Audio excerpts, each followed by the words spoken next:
में जाना है, राइट, या इसको इस तरह के कई सारे रिपोर्ट हैं, इनको स्किप करते हैं, आगे चलते हैं। Rule number 4, the most important, self diagnosis, the only way to diagnose. Diagnose करने का सिर्फ एक ही तरीका है। अगर कोई दिक्कत आपकी बॉडी में है तो सबसे पहले वो आपको पता चलेगा, आपका बॉडी खुद ही बताएगा, लेकिन हम वो देखते नहीं है, राइट, तो विजुअली नहीं देखते।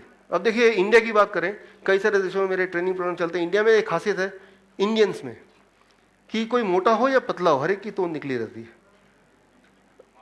कई बार आते हैं पेशेंट, डॉक्टर देखिए मेरा क्रिएटिनिन 1.4 है, पहले 1.3 था, मेरा कोलेस्ट्रॉल 204 है, पहले 203 था, मेरा डायबिटीज HbA1c 5.7 क्यों हो गया, 5.6 होना चाहिए था। वो लेंस लेके देख रहा अपना ब्लड शुगर, वो रिपोर्ट, लेकिन एक बड़ा ट्यूमर जो यहां वो दिखता ही नहीं कभी उसको, राइट। भाई इतना बड़ा ट्यूमर है ये भी तो देखो, ना तो उसको दिखता है ना उसको डॉक्टर को दिखता है, ना कोई MRI मशीन में वो ट्यूमर आएगा। और मैं आपको साबित कर सकता हूं, अगर आप बोल रहे हैं कि ये ट्यूमर नहीं है, इसमें वही सारे केमिकल्स हैं, राइट, अगर एनालिसिस करेंगे जो किसी छोटे ट्यूमर में होता है 1 सेंटीमीटर वाले, तो ये ट्यूमर है लेकिन ये इनविजिबल है, राइट। ना तो MRI मशीन में आ रही है, ना डॉक्टर को दिख रहा है, ना पेशेंट को दिख रहा है। और पेशेंट आजकल जब भी पेशेंट आते हैं मैं देखता हूँ ये बड़ा सा मतलब पूरा फाइल होता है उनके पास, न जाने कौन कौन से ब्लड रिपोर्ट होते हैं जो मैंने कभी नाम भी नहीं सुने, नए नए जुड़ते जाते हैं और उन्हीं में वो अपना बीमारी ढूंढते हैं, और जो ऑब्वियस है सामने सामने दिख रहा है वो इनविजिबल है उनके लिए। मैं ये बोलना चाह रहा हूं कि हम इतने ज्यादा भ्रमित हो गए हैं, टेक्नोलॉजी पे ओवर डिपेंडेंट हो गए हैं कि हमारे ब्रेन भी एक टेक्नोलॉजी है वो हम भूल चुके हैं। मैं उदाहरण देता हूं, अभी मान लीजिए आप सब आए यहाँ पे दूर दूर से, कुछ तो अलग अलग शहरों से भी आए हैं कुछ लोग, या काफी अलग अलग शहर से आए हैं मुझे पता है, राइट, अलग अलग स्टेट से आए हैं काफी लोग, राइट। तो जो गाजियाबाद से है उनको तो हिंदी भवन का पता है, बाकियों को नहीं पता, इंक्लूडिंग मी। हम गूगल मैप लगा देते हैं, बोलता है राइट लो, स्ट्रेट लो, लेफ्ट जाओ, ये जाओ वो जाओ, करते करते करते करते, राइट, अचानक आप हिंदी भवन के सामने होते हैं और वो यहाँ पे आपको जिसने इन्वाइट किया वो भी सामने बुला रहा है, भाई साहब ये हिंदी भवन आ गया है। गूगल मैप बोल रहा है नहीं 2 किलोमीटर आगे है। आप बोल रहे मैं नहीं मानूंगा, ये गूगल मैप क्यों नहीं बोल रहा? भाई साहब ये देखिए लिखा भी हुआ है, लेकिन यहां देखो ना, पहले यहां प्रूव करो आप। तो कई बार मैं देखता हूं पेशेंट ठीक हो गया, बिल्कुल हेल्दी है, पहले वो उठ नहीं पाता था, वो चल पाता है, दौड़ पाता है, सब कुछ कर पाता है, लेकिन उसका ब्लड शुगर रिपोर्ट यार 101 क्यों आ गया, वो 100 पहले दिखाओ मुझे। घर वाले पूछते हैं कि हम आपको हेल्दी तब मानेंगे, वो वैसे नहीं उठ पाता था, घुटने में दर्द था, उठ ही नहीं पाता था, 4 लोग और लगे थे, अब अपना काम सारे कर पाते हैं, लेकिन बोलते हम तब मानेंगे जब ये रिपोर्ट बनेगा, दिखा इसमें दिखेगा। ऑन द कॉन्ट्रेरी रिपोर्ट बिल्कुल परफेक्ट दिखा रही है और आप एब्सोल्यूट पेन में हैं, डॉक्टर बोलेगा नहीं इनको कुछ नहीं हुआ है, इनका वहम है। अब किसको मानेंगे आप? मानिए उसको जो आपका बॉडी बोल रहा है, right, that is the truth. आपकी आंखें देख रही है, ये हिंदी भवन आपके कान को सुनाई दे रहे, हिंदी भवन आप छू पा रहे हैं भवन को, तो उसको मानिए, राइट। टेक्नोलॉजी की हेल्प कभी भी ले सकते हैं, बट उस तरह से नहीं कि उसको अपनी टेक्नोलॉजी को हमने इग्नोर कर दिया है। तो भगवान ने हमें एक टेक्नोलॉजी दी है। Thank you friends, thank you, thank you. तो भगवान ने हमें एक टेक्नोलॉजी दी है, उस टेक्नोलॉजी को अगर इग्नोर करेंगे और सोचेंगे कोई और हमें बताएगा, उस नौसिखिया ड्राइवर की तरह कि अगर दरवाजा खुला है तो कोई और बता ही देगा, अगर हवा कम है तो कोई तीसरा आदमी बताएगा ही, तो मुझे क्या चिंता करने की जरूरत है? मुझे तो बस बाहर देखना कौन क्या बता रहा है, कौन बाइक वाला हाथ हिला रहा है, उस पर ध्यान रखना है मुझे, राइट। ऐसे वाले लोगों को ही तो एक्सीडेंट होगा, ऐसे में ही तो दिक्कत में आएंगे आप, राइट। इसको अब ठीक से समझना है कि वो जो बहुत सारी जो टेस्ट रिपोर्ट होती है, उस टेस्ट से सिर्फ एक ही इंसान को फायदा होता है, जो इंसान वो टेस्ट कर रहा है आपके लिए, जहां जा रहा है, जिस लैब वाले को, ना कि आपको, उस डॉक्टर को। आपको नहीं हो सकता फायदा, कभी हो ही नहीं सकता। इस टेस्ट के अगर रिजल्ट पे हम डिस्कस करेंगे, कभी एक लेक्चर इसी पे रख सकते हैं, तो आप अनुमान लगा पाएंगे कि ये कितना ज्यादा रैंडम है, उतना ही रैंडम की टॉस करने के बराबर का random, right, not more accurate than that. So यहां पे the important thing is for your own diagnosis you have to self depend. मैं आपको बताता हूं कैसे डायग्नोस करना है खुद के लिए। मान लो हार्ट डिजीज है तो कैसे करना है, ये सबको अपना आइडिया हो जाता है।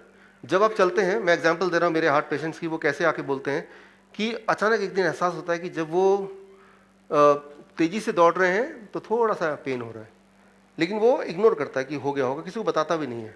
फिर वो देख रहा है जब भी वो थोड़ा तेजी से दौड़ रहा है तो एग्जैक्टली उसी समय पेन हो रहा है, तो वो डिसाइड करता है कि मैं दौड़ूंगा नहीं, अब थोड़ा चलूंगा। वॉक करने लगूंगा, ब्रिस्क वॉकिंग, तो उस पर आता है। 2-4 महीने में फिर क्या होता है, जब वॉक करता है तब भी वो पेन होता है। तो डिस्कम्फर्ट में वो सोचता है कि यार ये अच्छा मैं धीरे धीरे वॉक करूंगा, लेकिन बताता नहीं। फिर एक दिन नोटिस करता है जब मैं सामान लेके, वो शॉपिंग बैग लेके चल रहा हूँ या स्टेज पे चल रहा हूँ, तो वो वाला पेन दोबारा आ जाता है। उसको आइडिया हो जाता है कुछ गड़बड़ है, सोचता है मैं लिफ्ट में ही जाऊंगा। इस तरह से वो, तो ब्रेन क्या कर रहा है, आपको बार बार आगाह कर रहा है, आपको आइडिया भी हो रहा है, राइट, लेकिन आप उसको इग्नोर कर रहे हैं। एक टाइम आएगा, लगता है यार कुछ ज्यादा ही हो गया, ऐसा ना कुछ गड़बड़ हो जाए, तो चुपचाप आप क्या करेंगे, चलो एक बार डॉक्टर को दिखा लेता हूँ। डॉक्टर बोलेगा, डॉक्टर सुनेगा सारी बातें, सारी हिस्ट्री बताएंगे, डॉक्टर समझ जाएगा इन सारी बातों का मतलब, आप समझिए इसका मतलब कि there is a blockage, 70%, 60%, 80% blockage है, इनका मतलब यही होता है। लेकिन डॉक्टर क्या बता देगा वो इतनी आसानी से ब्लॉकेज है? बोलेगा लगता है हार्ट की कुछ दिक्कत है, ऐसा ही छोटा मोटा टेस्ट करा लो, एंजियोग्राफी करा लो। बोलेगा ठीक है, कोई एंजियोग्राफी सोचेंगे कि कोई ग्राफी होगी, करा लेते हैं।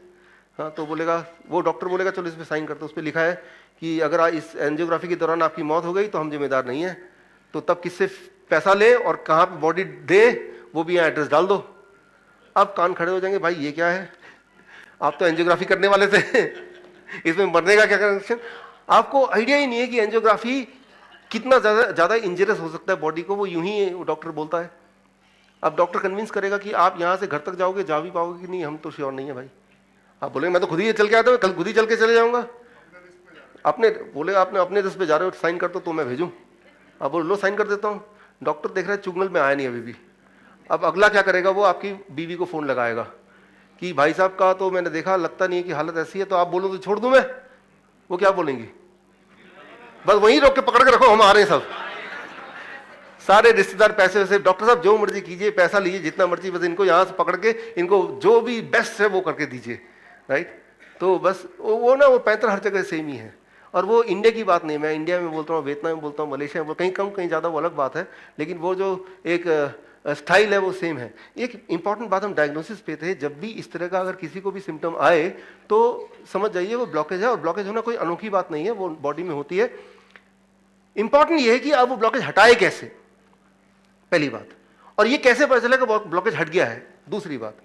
ये ऐसे पता चलेगा हट गया कि कुछ दिनों के बाद दोबारा दौड़ने लगेंगे, और अगर दर्द नहीं होता हट गया। इसमें किसी टेस्ट या स्ट्रेस टेस्ट की जरूरत नहीं, कोई एंजियोग्राफी की जरूरत नहीं है, आपका बॉडी खुद ही बताने को तैयार है, राइट।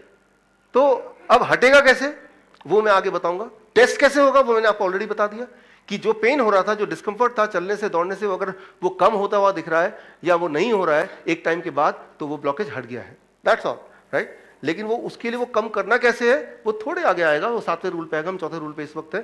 So self diagnose. ठीक इसी तरह से अगर स्टोन होगा, स्टोन तो होता ही है हर एक के बॉडी में, ट्यूमर होगा वो भी होता है, लेकिन उसकी साइज ज्यादा होगी तो क्या होगा, body will tell you in the form of pen.